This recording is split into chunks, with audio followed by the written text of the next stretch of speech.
It is important that you allow the oven to cool completely before any type of cleaning. Warning: do not immerse the body, power cord, or power plug in water or any other liquid, as this may cause electrocution. With a mild detergent or spray and a soft, damp sponge, wipe any buildup of stains or marks on the surface.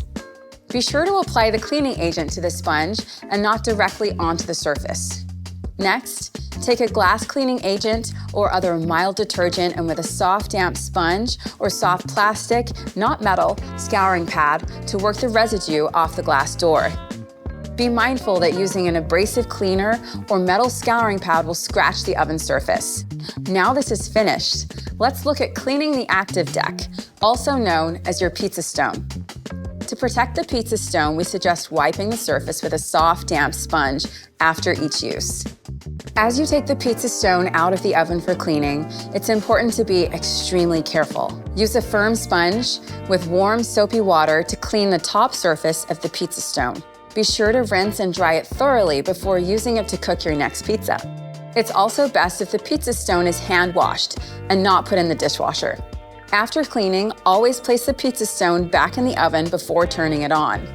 To clean the pizza peel effectively, wash it in warm, soapy water with a soft sponge or a soft plastic scouring pad. Avoid using abrasive cleaners or a metal scouring pad to clean the pizza peel, as they can scratch the surface.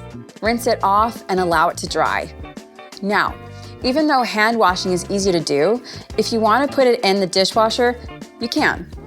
Because unlike the other Pizzaiolo oven accessories, the peel is dishwasher safe.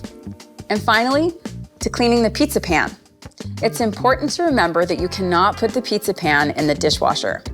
Instead, clean your pizza pan by hand with warm, soapy water, making sure it is rinsed and dried properly.